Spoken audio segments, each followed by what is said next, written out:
नमस्कार दोस्तों, क्या आपके पौधे की ग्रोथ नहीं होती है? क्या आपके गुलाब के पौधे पर न्यू बेसल शूट्स नहीं निकलते हैं, यानी कि नई पत्तियां, नई ब्रांच नहीं निकलती हैं? क्या आपके गुलाब के पौधे की पत्तियां झुलस गई हैं, सिकुड़ गई हैं, पौधा ग्रोथ नहीं कर रहा है, ब्रांच अचानक से सूख जाती है और जो पत्तियां हैं वह कीड़े मकोड़ों से ग्रसित हो गई हैं, यानी कि रेड मकड़ी का अटैक हो गया, उस पे चींटियां लग गई हैं, फंगस लग गया है। तो इस हालत में आज मैं आपको शैम्पू का प्रयोग करना बताऊंगी कि शैम्पू का प्रयोग करके कैसे आप अपने गुलाब के पौधे को स्वस्थ रख सकते हैं, उस पे अच्छे खासे कलियां और फूल प्राप्त कर सकते हैं। दोस्तों, अगर कोई भी समस्या हो गुलाब से रिलेटेड, वह सारी समस्याएं ठीक हो जाएंगी। अगर आपका गुलाब का पौधा मरने की कगार पे है तो पुनः जीवित हो जाएगा और फूलों और कलियों से भर जाएगा। दोस्तों, तो इस शैम्पू का प्रयोग कैसे करना है, ये बताने से पहले इस पौधे की देखभाल कैसे करनी है, पहले वो हम आपको बता देंगे, उसके बाद हम इसका प्रयोग करना बताएंगे। दोस्तों, उसके लिए आप मेरे वीडियो में बने रहिएगा। तो चलिए हम बता दें कि इस पौधे की देखभाल कैसे करनी है। तो सबसे पहले बता दें कि जो गुलाब का पौधा होता है उसे कम से कम 8 से 9 घंटे की धूप दिखाइएगा। जो पौधा अच्छे से धूप पाता है वही पौधा अच्छे से ग्रोथ करता है। तो ग्रोथ में धूप का लगना बहुत ही ज़रूरी होता है, तब जाके अच्छे से फ्लावरिंग आते हैं। दोस्तों, ठीक है। उसके बाद अगला ज़रूरी कार्य यह करना है कि आप चाहते हैं कि आपका पौधा ग्रोथ करे, कंटिन्यू फ्लावरिंग करे, पौधा स्वस्थ भी रहे।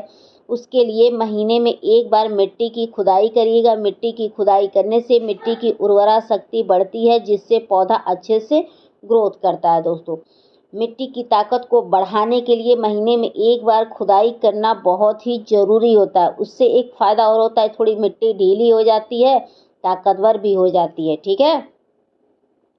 उसके बाद अगला कार्य यह करना है कि आप अपने पौधे को कभी भी ओवर वाटरिंग नहीं करिएगा। ओवर वाटरिंग के वजह से अचानक से आपका गुलाब का पौधा मर जाता है, कभी उसकी पत्तियां झुलसने लगती हैं और कभी कभी ये होता है कि जो पौधे की ब्रांच है वो भी सूखने लगती है। ठीक है। तो कभी भी ओवर वाटरिंग नहीं करिएगा। ओवर वाटरिंग के वजह से बहुत जल्दी पौधा खराब हो जाता है। और पानी की कमी भी ना रखिएगा। पानी की कमी से भी पौधे बुरी कंडीशन में पहुंच जाते हैं। ठीक है। पानी की कमी होती है तो कलियां लटकने लगती हैं और पौधे पर रेड मकड़ी का अटैक होने लगता है, क्योंकि जब ड्राई ड्राई रहेगा तो फिर रेड मकड़ी उसी पौधे पर लगते हैं। उसके बाद पौधों को कभी भी पानी दीजिएगा तो शावरिंग करते हुए दीजिएगा। शावरिंग करने से ये होता है कि पौधे के ऊपर डस्ट वगैरह नहीं बैठता है, जिसकी वजह से पौधा सुरक्षित रहता है। क्योंकि डस्ट बैठता है उससे भी आपके पौधे पर रेड मकड़ी का अटैक हो जाता है। रेड मकड़ी का जब अटैक होता है तो पत्तियां लाइट कलर की हो जाती हैं, लगता है जैसे उसकी नसें चूस ली गई हैं, उसकी नसें दिख रही हैं। और पत्तियों के पीछे देखिएगा हल्का हल्का धब्बा धब्बा दिखता है और पत्तियां बेजान सी हो जाती हैं, मुरझाई सी, बेकार सी हो जाती हैं। ठीक है। तो इन सब बात का ध्यान रखिएगा, तभी आपका पौधा अच्छे से ग्रोथ करेगा। दोस्तों, उसके बाद आप क्या करिएगा, कम से कम महीने में 2 बार खाद दीजिएगा पौधे की मिट्टी में, क्योंकि खाद देने से मिट्टी की ताकत बढ़ी रहती है, जिससे पौधा कंटिन्यू फ्लावरिंग करता है, यानी कि कंटिन्यू ग्रोथ करता है, कंटिन्यू फूल देता है। तो आपको कंटिन्यू फूल और ग्रोथ चाहिए तो आपको महीने में 2 बार खाद जरूर देना है पौधे की मिट्टी में। ठीक है। उसके बाद अगला कार्य करना है कि जो भी कलियां खिल जाती हैं, यानी कि जो कलियां खिल जाती हैं तो उसको क्या करना है, आप कट करके हटा दीजिएगा। जहाँ से आप कट करेंगे वहीं से न्यू न्यू बेसल शूट्स निकलने लगेंगे। दोस्तों, इन कलियों का कोई कार्य नहीं होता है। जो कलियां खिल चुकी होती हैं, जैसे कि अब वह बीज में कन्वर्ट होने लगती हैं। ठीक है। तो उन कलियों को आप कट करके हटा दीजिए। जो कलियां जल रही हैं उनको भी आप कट करके हटा दीजिए, तो ज़्यादा बेहतर होता है। उसका कोई कार्य हमारे पौधों पर नहीं होता है।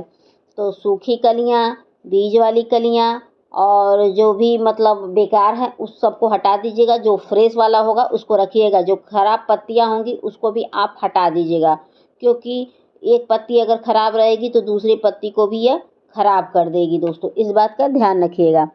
तो चलिए हम बताते हैं। तो दोस्तों देखिए कि जो मेरे पौधे पर कली खिल चुकी थी, तो देखिए कैसे मैं कट कर रही हूँ। तो आप लोग भी ऐसे ऐसे करिएगा और जहाँ से करेंगे वहीं नोड एरिया से नई ब्रांच निकलने लगेगी।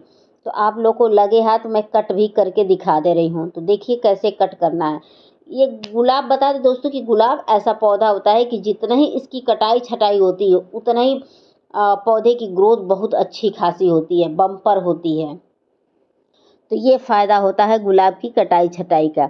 तो मैं एक बार कटाई छटाई कर दे रही हूँ ताकि न्यू न्यू बेसल सूट्स निकल जाए और उसी पे अच्छे खासे फूल आए। तो चलिए हम खाद देना आपको बताते हैं, ठीक है। तो सबसे पहला मैंने खाद दोस्तों लिया है ये सरसों की खली। सरसों की खली एक गर्म खाद होती है जो पौधों को सुरक्षित रखती है, यानी कि इसको अगर हम पौधे की मिट्टी में डाल देते हैं तो मिट्टी गर्म होती है जिससे पौधे सुरक्षित होते हैं। ठंडी में इसको डाल देने से ये फ़ायदा होता है कि कड़कड़ाती ठंडी में एक भी पौधे आपके ख़राब नहीं होते, अचानक से नहीं सूखते हैं। और दूसरा फ़ायदा होता है कि पौधे पे बहुत अच्छे खासे फुटाव होते हैं, बहुत अच्छे खासे कलियाँ और फूल आते हैं दोस्तों। तो जिस पौधे पे कभी फूल और कली ना बनी हो उस पे इसको डाल के देखिए, बहुत अच्छा खासा रिजल्ट आपको मिलेगा। सरसों की खली डालने से पत्तियों में चमक रहता है, पत्तियों ग्रोथ करती हैं, फूल अच्छे से आते हैं और ए टू जेड कोई भी समस्या हो वो ठीक हो जाता है। आप एक बार प्रयोग करके देखिए। अगर उसकी ग्रोथ नहीं हो रही है यानी कि साइज नहीं बढ़ रहा है तो साइज बढ़ने लगता है। इतना अच्छा होता है, पौधों को हरा भरा रखने से लगाए, फुटाव से लगाए, फूल तक हर चीज़ को ये ठीक करता है।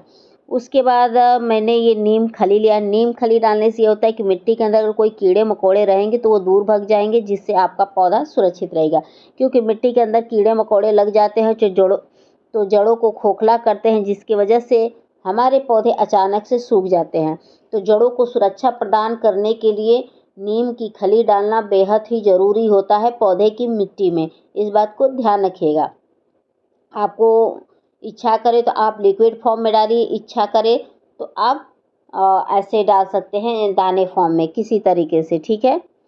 एक चीज़ और बता दें दोस्तों, अगर आपको सरसों की खली एक पौधे में डालना है तो 1 चम्मच सरसों की खली एक पौधे, इससे अधिक प्रयोग नहीं करिएगा। 1 चम्मच काफ़ी होती है सरसों की खली एक पौधे के लिए। अगर आपको ढेर पौधे में डालना है, आपको समझ में नहीं आ रहा है, तो जितना पतला लिक्विड डालेंगे उतना अच्छा होगा। उसके बाद मैंने ये राख लिया है दोस्तों। राख तो एक तो फंगीसाइड का काम करता है, दूसरा पौधे को भरपूर मात्रा में कैल्शियम मिलता है, जिससे पौधे की जो पत्तियां जल रही हैं और ब्रांच मोटे नहीं हो रहे हैं, जड़ों में कोई ऐसे फंगस वगैरह लगे हैं, तो उसको ठीक करने के लिए ये डाला जाता है राख। राख अगर डाल देते हैं तो कैसा भी पौधा रहेगा स्वस्थ हो जाएगा। अगर पौधे के ऊपर कीड़े मकोड़े लगे हैं तो उसको भी भगाया जा सकता है राख के द्वारा दोस्तों। बहुत ही इफ़ेक्टिव होता है राख। तो इसका प्रयोग आप ज़रूर करिए, पौधे के ऊपर भी करिए और मिट्टी के अंदर भी करिए। तो ऐसे मैं घोल घोल के इसमें डाल दी हूँ, सभी पौधे में मैं थोड़ा थोड़ा करके डाल दे रही हूँ। तो आप लोग भी ऐसे घोल लीजिएगा ताकि अच्छे से मिल जाए और मिलने के बाद सभी पौधों में अपने अप्लाई कर दीजिएगा। चाहे तो आप डायरेक्ट मिट्टी में भी डाल सकते हैं और ऐसे घोल के सभी पौधों में डाल दीजिएगा। सभी पौधों में डालना है तो जितना पतला लिक्विड आप सरसों की खली का लेंगे उतना ही फ़ायदा करेगा। अगर एक गमले में डालना हो तो 1 चम्मच डालिएगा, ठीक है, सरसों की खली। तो चलिए एक चीज़ और आपको दिखाते हैं। अगर आपके पौधे पर ढेरों लाही लग गई हैं, मीलीबग लग गई हैं या चींटियाँ लग गई हैं, गुलाब के अलावा कोई और भी पौधा हो जिस पे ऐसे काले काले धब्बे जैसे चिपके पड़े हैं कीड़े, तो उसको भी चलिए हम लगो हाथ आपको भगाना बताते हैं कि कैसे भगा के अपने पौधों को सुरक्षित रख सकते हैं। क्योंकि ये हद से अधिक लग जाते हैं तो पूरे गार्डन में फैल जाते हैं, जिसकी वजह से पूरे गार्डन को भारी क्षति पहुंचती है, यानी कि काफ़ी मात्रा में नुकसान होने लगता है जब ये लाही वगैरह बहुत ज़्यादा लग जाती हैं तो, ठीक है। तो चलिए हम बताते हैं और बता दें कि अगर रेड मकड़ी का अटैक हो रहा है किसी भी पौधे पे तो उस पर भी इसका कार्य आप ज़रूर करिएगा। फिर देखिएगा आपको बहुत अच्छा रिजल्ट मिलेगा, चाहे वह गुड़हल, गुलाब, चंपा, चमेली, ए टू जेड कोई भी पौधा। तो उसके लिए आप 2 लीटर पानी ले लीजिएगा और 1 पाउच शैम्पू, ठीक है, और डाल के और अच्छे से घोल लीजिएगा। तो चलिए हम आपके सामने डाल के दिखाते हैं दोस्तों। तो ये बता दें कि बहुत ही अच्छा असरदार ये रामबाण उपाय है। इसके उपाय से कैसे भी कीड़े मकोड़े, चींटियाँ, लाही कुछ भी हों भग जाते हैं। अगर आपको एक बार में रिजल्ट ना मिले तो आप 2 बार रिपीट कर लीजिएगा 1 दिन का गैप करके, ठीक है। आपको रिजल्ट मिलेगा ही मिलेगा, क्योंकि एक बार में कब रिजल्ट नहीं मिलता है, जब हद से अधिक कीड़े मकोड़े पौधे पे लग जाते हैं तो एक बार में रिजल्ट नहीं मिलते। लेकिन जब थोड़ा बहुत पौधों के ऊपर रहते हैं तो एक बार के ही छिड़काव से अच्छा खासा रिजल्ट मिल जाता है दोस्तों। तो ऐसे कर करके अच्छे से घोल के छिड़काव कर देना है। तो देखिए मैं आपके सामने छिड़काव करके दिखा रही हूँ, तो आप लोग भी ऐसे छिड़काव कर दीजिएगा। इसका कोई साइड इफ़ेक्ट नहीं है, मैं गारंटी ले रही हूँ। आप छिड़काव करके देखिए, बहुत अच्छा रिजल्ट मिलेगा। नहीं तो आप सर्फ़ का भी छिड़काव कर सकते हैं, जो डिटर्जेंट पाउडर होता है। सर्फ़ यानी कि डिटर्जेंट पाउडर जो कपड़ा धुलने के काम आता है, उसका प्रयोग करना हो तो 2 लीटर पानी में 1 चम्मच का चौथाई हिस्सा डाल के और घोल के पौधे के ऊपर छिड़काव कर दीजिएगा।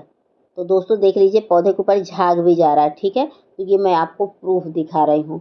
तो जो मैंने अभी बताया था ना कि सर्फ का छिड़काव, तो उसका भी कर सकते हैं, शैम्पू का भी कर सकते हैं, नमक के भी घोल का छिड़काव कर सकते हैं। इससे सारे कीड़े मकोड़े चींटियाँ जो भी रहती हैं सब भाग जाते हैं दोस्तों। तो दोस्तों आप लोग को मेरी वीडियो पसंद आएगी तो please like subscribe comment and share ज़रूर करिएगा। आशा करती हूँ कि आप लोग को मेरी वीडियो पसंद आई होगी तो प्लीज़ बेल आइकन का बटन दबा दीजिएगा, ताकि मैं नेक्स्ट वीडियो लेकर आऊँ तो आप तक आसानी से पहुँच जाए। हो सकता है वह वीडियो मेरी आपके लिए हेल्पफुल साबित हो। फिर मिलते हैं नेक्स्ट वीडियो में नेक्स्ट टॉपिक के साथ। Thank you for watching. Bye bye, take care, शुभ रात्रि।